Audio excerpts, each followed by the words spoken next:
முகம் பார்க்க நானும் முடியாமல் நீயும் திரை போட்டு உன்னை மறைத்தாலே பாவம். ஒரு முறையேனும் திருமுகம் காணும் வரம் தர வேண்டும். எனக்கு அது போதும் என்னை சேர.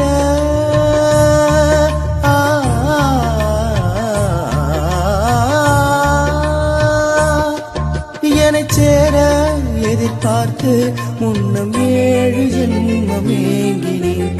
வாவெண்ணிலா உன்னைத்தானே வானம் தேடி